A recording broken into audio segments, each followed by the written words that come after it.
अभी मैं उनको पटा रहा। यकीन है मुझको वो मेरे होंगे, अभी मैं उनको पटा। तो खींची है कुछ लकीरें, अभी तो खाका बना रहा हूं। और कटी पतंग की तरह ही एक दिन खुद गिरेंगे वो छत पे मेरी। नहीं है काट जिसकी मैं ऐसा मांझा बना रहा हूं। चार मिसरे और मुलाजा फरमाए, तस्बीह के थाम कर हाथ, जो धन्नों का मैं एक दिन बोला। थाम कर हाथ जो धन्नों का मैं एक दिन बोला, तुझको देखूं हूं तो मनवा में कसक, तुझको देखूं हूं तो मनवा में कसक होई पे करी। मुंह पे झापड़ जो पड़ा, गूंज उठा कानों में। प्रेम गुफ्तगू करनी पड़ती है कम सफर करने के लिए, तो मुझे कंडक्टर साहब से गुफ्तगू करने का मौका मिला। मैंने उनसे पूछा कि हजरत, बहुत बातें हुई, एक बात आके यहाँ रुकी कि मैंने, हजरत आप कितनी देर बस में सर्विस करते हैं, कितनी देर आप बस में वक्त गुजारते हैं, कितनी ड्यूटी आपकी रहती है? उन्होंने बताया, साहब मैं 24 घंटे बस में रहता हूँ। मैंने कमाल है साहब, 24 घंटे बस में, मैंने तो कभी नहीं सुना। कहने लगा, साहब 8 घंटे तो बस में रहता हूँ और 16 घंटे बीवी के बस में रहता हूँ।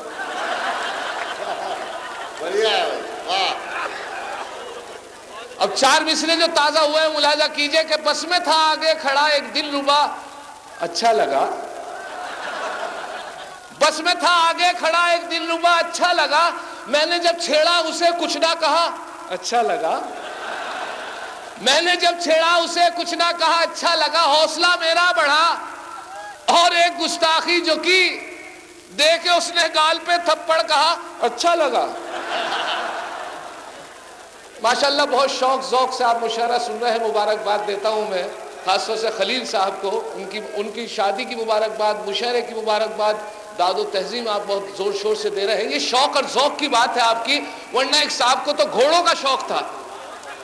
वो चाहते थे मेरे पास कोई खतरनाक घोड़ा हो, तो उन्हें पता चला कि पीठ भरी हुई शामली के अंदर वहां बहुत घोड़े, एक घोड़ा आया हुआ है बहुत खतरनाक बिकने के लिए, तो उन्हें खतरनाक घोड़ा चाहिए था। मैं देख रहा था आप बड़े मोहब्बत से मौसम गोपालपुरी को सुन रहे थे, तो उन साहब को जो घोड़ों का शौक था, उन्हें पता चला शामली गए, देखा एक ब्लैक कलर का चमकीला घोड़ा खड़ा हुआ है, उसका बेचने वाला उसके पास खड़ा हुआ है। उनसे पूछा कि साहब खतरनाक बात क्या है इसमें? कहले साहब अगर इसकी पीठ पर बैठकर आप अल्लाह तेरा शुक्र है कह देंगे तो ये भाग पड़ेगा, रुकेगा नहीं। कहले साहब रुकेगा कैसे? कहले जब आप अमिताभ बच्चन का नाम लोगे तो रुक जाएगा।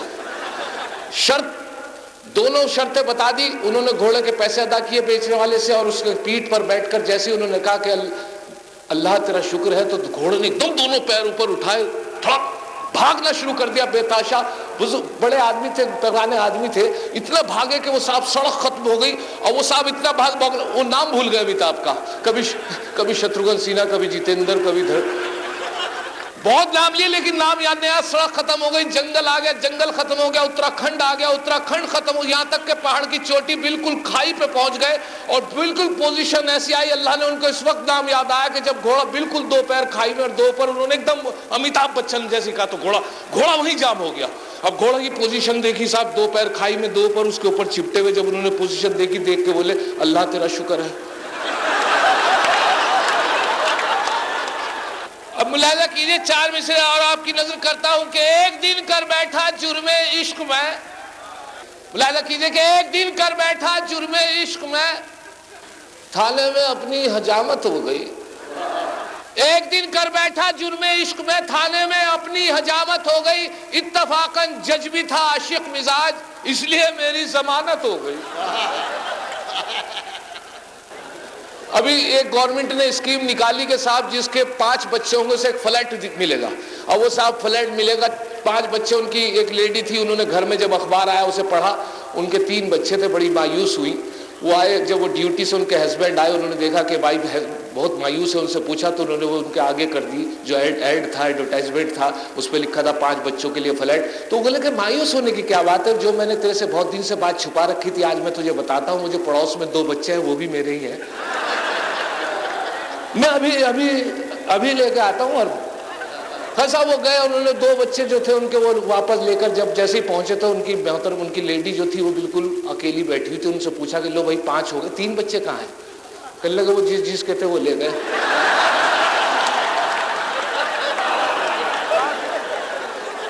मुलाजा कीजिए 4 मिसले के भली बीवी भले शौहर को केवल 9 महीने में, भली बीवी शौहर को केवल 9 महीने में बना देती है अब्बा और कभी धोखा नहीं देती। मगर 2 साल खाली गए तो ये ख्याल आया, मगर 2 साल खाली गए तो ये ख्याल आया, मियां झंझट कुड़क मुर्गी कभी अंडा नहीं देती। अर्ज किया है, आपकी नजर कर रहा था मैं कि हर नया आशिक नई लेकर कहानी आ गया, जो थे बूढ़े उनमें भी जोशे जवानी आ गया, जो थे बूढ़े उनमें भी जोशे जवानी आ गया। और उसके गालों को जो मैंने मिसले रसगुल्ला कहा, अहले शुगर के भी झंझट मुंह में पानी आ गया। एक साहब पूछने लगे कि झंझट साहब ये बताइए कि जवानी और बुढ़ापे में क्या फर्क है। मैंने कहा साहब जवानी में जो है जवानों के मोबाइल में हसीनों के नंबर रहते हैं, कहला साहब बूढ़ों के, मैंने कहा हकीमों के। 4 मिसरे आपकी नजर कि एक तिल की भी तो बालों में स्याही न रही, एक तिल की भी तो बालों में स्याही न रही, कब तलक तुझको मेरी जान दुलारे जाए। एक तिल की भी तो बालों में स्याही न रही, कब तलक तुझको मेरी जान दुलारे जाए। अब कबाड़ी के भी मतलब का नहीं तेरा वजूद, हम कहां तक तेरे पुर्जों को संवारे जाए। एक बच्चा बड़ा तेज था क्लास में, तो उन्होंने कहा कि वो बच्चा खड़ा हुआ कि जी पूछे कि सर पूछे कि बेटे बताओ जिसे सुनाई नहीं देता उसे क्या कहते हैं। कल्ला जी उसे तो सुनाई नहीं देता, जो चाहे कहते रहो। और उसके बाद उसे वो शैतान बच्चा था तो उसे बैठना दिया, धमका के बैठ जाओ। उससे दूसरे बच्चे को खड़ा किया कि तो बड़ा शैतान बच्चा है, आप खड़ो। बेटे निसार नाम था उस बच्चे का कि बेटे निसार खड़ो, आप खड़ो, आप बताओ। तो बड़ा बदतमीज बच्चा है। निसार खड़ा हुआ, उससे पूछा जी पूछिए कि बेटे निसार ये बताओ कि कैसे पैदा हुए थे। निसार से पूछा तो निसार ने बरजस्ता जवाब दिया कि जवानी जाने मन हसीन दिलरुबा मिले दो दिल जमा निसार हो गया। अब मुलाहिजा कीजिए हज़रात, 4 मिसरे और आपकी नजर करता हूं। अब ये नए दौर मैं अभी आपकी खिदमत करता रहूंगा जी, बिल्कुल हकलबी। अब मामला ये है कि जब नया दौर गुजरा तो उसमें एक साहब मुझसे कहने लगे झंझट साहब मेरी बेटी के लिए रिश्ता देखिए, मैंने तो चप्पल घिस दी है। मैंने कहा हजरत इस कंप्यूटर इलेक्ट्रॉनिक दौर में आप भी अपनी चप्पल घिस दिए, ईमेल इंटरनेट के जरिए से बहुत शादी होती है। तो यहाँ से 4 मिसरे मेरे हुए हैं, मैं आप तक पहुंचा रहा हूँ। मैंने कहा कि आशिकों को मस्तिए गुफ्तार में नहलाएगा, आशिकों को मस्तिए गुफ्तार में नहलाएगा, क्या खबर थी इश्क इतना मॉडर्न हो जाएगा, क्या खबर थी इश्क इतना मॉडर्न हो जाएगा। रिश्ता दुख्तर में अब कोई परेशानी नहीं, उसको मोबाइल दिला दो रिश्ता खुद आ जाएगा। मैं उत्तराखंड से हाजिर हुआ हूँ। उत्तराखंड में पंथजली पीठ, अभी थोड़े दिन पहले हास्य कवि सम्मेलन बाबा रामदेव जी के यहाँ सब हास्य कवि थे, मैं भी था।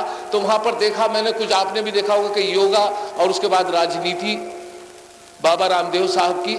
बाबा रामदेव साहब बैठे हुए थे तो उनसे एक साहब आए, आके बोले कि बाबा एक बात बताइए। उनके चाहने वालों में से थे कि उम्र कैसे लंबी हो सकती है। बाबा रामदेव से उन साहब ने सवाल पूछा कि ये बताइए बाबा कि उम्र कैसे लंबी हो सकती है। उन्होंने बरजस्ता जवाब दिया कि आप शादी कर लीजिए। कहले शादी करने से उम्र लंबी हो जाती है? कहने लगे नहीं, लगने लगती है। अब यहां से 4 मिसरे जब मैंने देखा बाबा रामदेव राजनीति में भी हिस्सा लेने लगे, तो यहां से मैंने उन्हें 4 मिसरे दिए कि आपकी भी जन्मपत्री देखना खुल जाएगी, आपकी भी जन्मपत्री देखना खुल जाएगी। इस सियासत में मिलेंगे बाबा जी पंगे बहुत, इस सियासत में मिलेंगे बाबा जी पंगे बहुत। और छोड़कर योगा ना आए आप इस मैदान में, राजनीति में तो पहले से ही है नंगे बहुत। अब मुलाजा कीजिए, हकले से मुतालिक एक गजल मैंने पहले भी सुनाई कि एक हकले का इश्क चल रहा था तो उसने गजल कही। उसके बाद उसका अब जो मैं आया हूं आपके यहाँ, तो उस मेरे वसीम भाई है जिनकी गजल है, वो शायरी करते हैं। मैंने जब उनसे पूछा कि साहब अब क्या इश्क है साहब, उनकी शादी हो गई, शादी इतनी मोहब्बत अपनी वाइफ से कि शादी में साहब जब वो चली गई अपने मायके तो उनको रहना दुश्वार हो गया, इतनी मोहब्बत है अपनी वाइफ के लिए। तो वो उन्होंने जो गजल यहाँ से मतला सुने आप, मतलब ये कि उन्होंने, मैंने पूछा कि क्या हालात है तो कहने लगे खामोश है अब हंडिया वो कर छाप तेरे बगैर, खामोश है अब हंडिया वो करछा तेरे बगैर, और ओंधा पड़ा हुआ है चूल्हा तेरे बगैर। अरे नूरुन्निसा तू जब से गई अपने मायके, नूरुन्निसा तू जब से गई अपने मायके, बेनूर हो गई मेरी दुनिया तेरे बगैर। तकिया भी टेंशन में है, बिस्तर भी है उदास। तकिया भी टेंशन में है, बिस्तर भी है उदास। अच्छा लगे ना रात में सोना तेरे बगैर। और मुलाजा कीजिए शेर, झंझट की उंगलियां तेरे गम में सुखड़ गई, झंझट की उंगलियां तेरे गम में सुखड़ गई, छल्ला भी अब तो हो गया ढीला।